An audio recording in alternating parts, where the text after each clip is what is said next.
प्रिय विद्यार्थियों, आज के इस वीडियो में हम सीखने की कोशिश करेंगे कि प्रारंभिक संक्रियाओं के द्वारा किसी मैट्रिक्स का प्रतिलोम अर्थात इन्वर्स किस प्रकार से ज्ञात किया जाता है, और साथ ही हम यह भी जानने की कोशिश करेंगे कि कहा जाता है कि या तो हम पूरे प्रक्रिया में रो ऑपरेशन का उपयोग करें या कॉलम ऑपरेशन का उपयोग करें। रो ऑपरेशन और कॉलम ऑपरेशन एक साथ उपयोग में नहीं लाना है। तो ये क्यों, इस क्यों का जवाब भी हम ढूंढने की कोशिश करेंगे। प्रिय विद्यार्थियों, आज हम मैट्रिक्स का इन्वर्स ज्ञात करेंगे पंक्ति संक्रिया के द्वारा। रो ऑपरेशन के द्वारा किसी मैट्रिक्स का इन्वर्स ज्ञात करेंगे। तो सबसे पहले तो अपन देखें कि इन्वर्स का मतलब क्या होता है। किसी भी मैट्रिक्स का इन्वर्स वो मैट्रिक्स होती है जिसका मैट्रिक्स ए में गुणा करने पर हमें आइडेंटिटी या तत्समक मैट्रिक्स प्राप्त होती है। तो हमारी मैट्रिक्स यहाँ पर दी हुई है, मैट्रिक्स ए जो आप लोगों को दिख रही है। अब हमें ए इन्वर्स ज्ञात करना है और ज्ञात करने के लिए हम पंक्ति संक्रियाओं का उपयोग करेंगे, अर्थात रो ऑपरेशंस यहाँ पर अप्लाई करेंगे। तो सबसे पहले तो हमने लिखा है A इज इक्वल टू आई ए। इसका मतलब क्या हुआ कि मैट्रिक्स ए को हम आइडेंटिटी मैट्रिक्स और मैट्रिक्स ए के गुणा के रूप में लिख सकते हैं। इसके बाद में अगले स्टेप में हमने किया है, मैट्रिक्स ए का मान रख दिया है, आई का मान रख दिया है। इसके बाद में अब हम रो ऑपरेशन लगाने वाले हैं। तो रो ऑपरेशन हम इस तरह से लगाएंगे कि जो लेफ्ट हैंड साइड वाली मैट्रिक्स है वो 1 0 0 1 में बदलती जाए और उन्हीं ऑपरेशंस को हम राइट हैंड साइड की मैट्रिक्स में लगाते जाएंगे। और ये पूरी प्रक्रिया में हम देखेंगे कि लेफ्ट हैंड साइड और राइट हैंड साइड में संतुलन बना हुआ है ना। देखते हैं अपन। तो सबसे पहले हम प्रक्रिया लगा रहे हैं R1 प्लस R2। रो 1 में हम रो 2 को जोड़ रहे हैं। तो रो 1 आपको दिख रही है 2 - 3 और -1 2। तो पहली रो में हम दूसरी रो को जोड़ रहे हैं। तो जोड़ने पर हमें प्राप्त होगा 2 में -1 ऐड किया तो 1, -3 में 2 ऐड किया तो -1।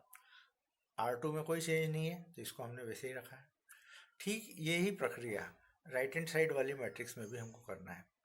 तो पहली रो में दूसरी रो जोड़ेंगे तो 1 + 0 1 आ रहा है, 0 + 1 1, और R2 में कोई चेंज नहीं है तो 0 1 इंटू ए। अब हम ये देखें, देखिए ये जो मैं बताने वाला हूँ ये इस सवाल का हिस्सा नहीं है न, सवाल में आपको ऐसा बताना है। लेकिन अभी चूंकि हम सीख रहे हैं इसलिए हमारे सारे संशय दूर हो जाना चाहिए। तो प्रश्न ये उठ रहा है कि हम ऐसा क्यों कर रहे हैं, क्या ऐसा करना उचित है, क्या ऐसा करना तर्कसंगत है, क्या ऐसा करना सही है। तो हम इसको चेक करके देखते हैं। हम किस प्रकार से चेक करके देखेंगे कि हमने राइट हैंड साइड की मैट्रिक्स निकाल लेते हैं और लेफ्ट हैंड साइड की मैट्रिक्स निकाल लेते हैं। तो सबसे पहले हम राइट हैंड साइड की मैट्रिक्स ये 1 1 0 1 लिखी और ए मैट्रिक्स का हमने मान रख दिया है यहाँ पे 2 -3 -1 2, और इस मैट्रिक्स का इस मैट्रिक्स में मल्टीप्लाई किया जिस तरह से हम मल्टीप्लाई करते हैं। और मल्टीप्लाई करने पर हमको जो मैट्रिक्स प्राप्त हो रही है वो है 1 -1 -1 2। और ये वाली मैट्रिक्स और ये वाली मैट्रिक्स दोनों सेम है। इसका मतलब क्या हुआ कि ये मैट्रिक्स और ये मैट्रिक्स सेम चल रही है, यानी LHS = RHS। तो जब हम कोई भी संक्रिया लगाते हैं और यदि हमें left hand side right hand side के बराबर मिल रही है तो इसका मतलब वो संक्रिया सुपरिभाषित है, सही लगा रहे हैं हम। फिर अगली संक्रिया हमने लगाई है जिसमें R2 को हमने क्या किया है, R1 के साथ में ऐड किया है, यानी R2 में हम R1 ऐड कर रहे हैं। तो ये R2 है और ये R1 है। हमारा उद्देश्य क्या है, 0 बनाना। तो इस -1 में इस 1 को जोड़ा तो 0 दिख रहा है और 2 में -1 को जोड़ा तो 1 दिख रहा है। ठीक यही प्रक्रिया हमें राइट हैंड साइड की मैट्रिक्स में भी करना है।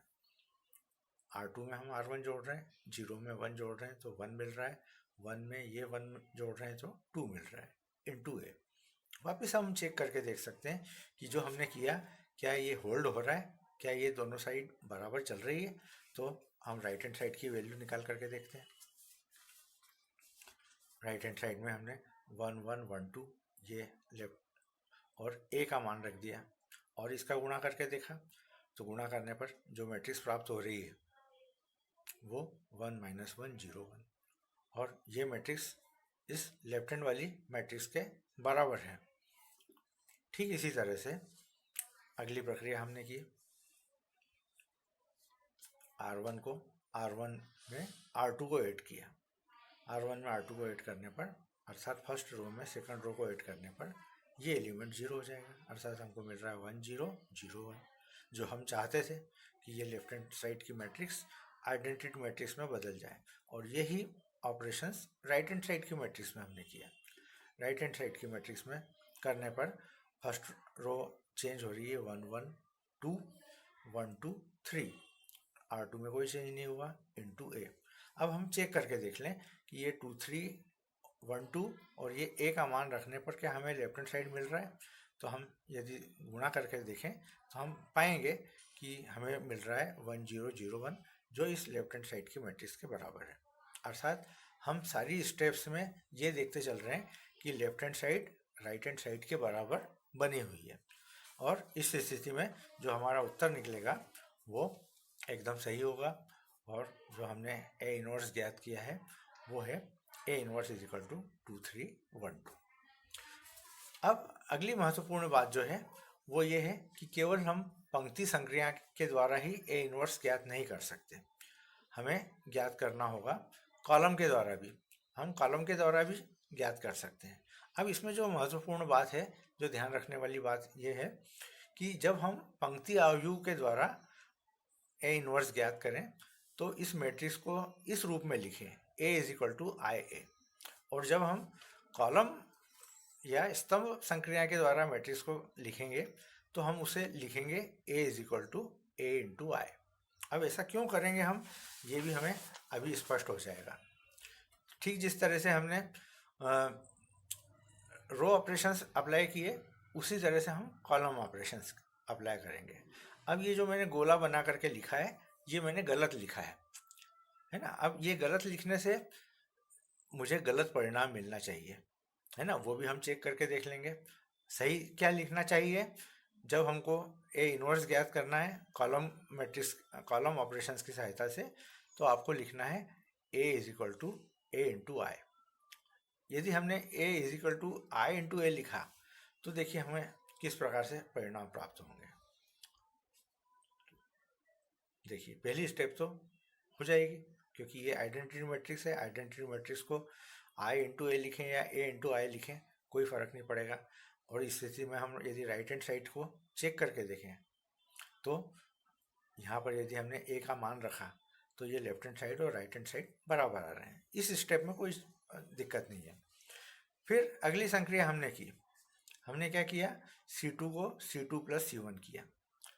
ये C2 प्लस C1 यहाँ पर किया हमने, अर्थात सेकंड कॉलम में हमने फर्स्ट कॉलम को ऐड किया और यहाँ पर किया हमने, यानी 1 1 0 1।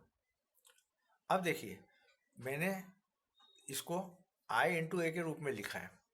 अब यदि मैं यहाँ पर ए का मान रख करके गुणा करता हूँ तो देखिए क्या होता है, ये 1 1 0 1 और ये ए का मान रख दिया और इसका जब गुणा किया तो ये मिल रही है 1 1 माइनस 1 2, और ये इस लेफ्ट हैंड साइड की मैट्रिक्स के बराबर नहीं है। तो इसका मतलब कि यदि हमने इसको इस तरह से लिखा तो ये गलत होगा। अब सही तरीका क्या हो सकता है वो भी चेक करके देख लें। अब हमने क्या किया, इसको a इंटू 1 1 0 1 के रूप में लिखा, केवल क्रम बदल करके लिखा। अब a का मान यदि यहाँ पर रखें हम और उसके बाद में इस मैट्रिक्स के साथ गुणा करें तो हम देखेंगे कि ये हमको मिल रहा है 2 -1 -1 1, जो इस लेफ्ट हैंड साइड के बराबर है। इसका अर्थ क्या हुआ कि यदि हम सही परिणाम प्राप्त करना है तो इस मैट्रिक्स को a इंटू ए आई के रूप में ही लिख करके हल करना है। तो ये चीज़ हमें स्पष्ट हो गई। फिर ठीक इसी प्रकार से अगली ऑपरेशन लगाई, C1 प्लस C2, C1 को लिखा C1 प्लस C2 अर्थात सेकंड कॉलम को फर्स्ट कॉलम में ऐड किया, तो 1 में -1 ऐड होगा तो आपको सेकंड कॉलम में फर्स्ट कॉलम को ऐड किया तो -1 में 1 ऐड होगा तो 0 मिलेगा, 1 में 0 ऐड होगा तो 1 मिलेगा। ठीक यही प्रक्रिया इस मैट्रिक्स के साथ की। और जब हम राइट हैंड साइड को और लेफ्ट हैंड साइड को इस रूप में चेक कर रहे हैं जो मैंने सही लिखा है और ग्रीन इंक से लिखा है, तो हम देख रहे हैं कि ये 1001 आ रहा है जो लेफ्ट हैंड साइड के बराबर है। तो इस तरह से हम देख रहे हैं कि यदि हमें स्तंभ संक्रिया के द्वारा ए इनवर्स ज्ञात करना है तो हमें लिखना होगा A = A × I और उसके बाद सारी कॉलम मैट्रिक्स की प्रक्रिया को पूरी करेंगे। अब आपको समझ में आ गया होगा कि यदि हमें पंक्ति अवयव के द्वारा ज्ञात करना है तो I × A लिखना है और स्तंभ अवयव के द्वारा ज्ञात करना है तो A × I लिखना है। और हम ये भी देख रहे हैं कि पूरी संक्रिया कॉलम के द्वारा हो रही है और इसके पहले वाले प्रश्न में पूरी संक्रिया रो के द्वारा हो रही है। अब यदि हम दोनों चीज़ को मिला दें तो क्या होगा, देखें एक ही सवाल में यदि हम चाहें कि हम रो ऑपरेशन भी लगा दें और कॉलम ऑपरेशन भी लगा दें तो देखिए किस तरह की स्थिति बनती है। यही सवाल है। हमने सबसे पहले इसको A = I × A के रूप में लिखा और उसके बाद में हमने पंक्ति संक्रिया लगाई। R1 को हमने क्या किया, R1 + R2 यानी फर्स्ट रो में हमने सेकंड रो को ऐड किया। तो सेकंड रो को ऐड करने पर ये इस तरह की स्थिति मिल रही है, 2 - 1 यानी 1, -3 + 2 यानी -1, R2 में कोई चेंज नहीं है। ठीक यही संक्रिया राइट हैंड साइड में लगाई। अब हम चेक करके देख सकते हैं, इसकी जांच करके देख सकते हैं। 1 1 0 1 ये मैट्रिक्स और इसमें A का मान रख दिया और गुणा करके देखा तो जो गुणा करने से प्राप्त अपने को मैट्रिक्स मिल रही है वो LHS के बराबर है। इसका मतलब यहाँ तक हमने सवाल सही किया। अब अगली स्थिति हम क्या कर रहे हैं कि हमने इसी सवाल में स्तंभ संक्रिया लगा दी, यानी कॉलम ऑपरेशन इसमें लगा दिया। किस तरह से लगाया, C2 को हमने लिख दिया C2 + C1। अब C2 + C1 करने से 1 - 1 ये कॉलम तो वैसे ही रहा और इसमें हमने ये ऑपरेशन लगाया तो ये 0 हो गया, ये 1 हो गया। तो पहली नज़र में तो हमको ऐसा लग रहा है कि ये ज़्यादा आसान काम है और ठीक यही हमने यहाँ पर भी किया।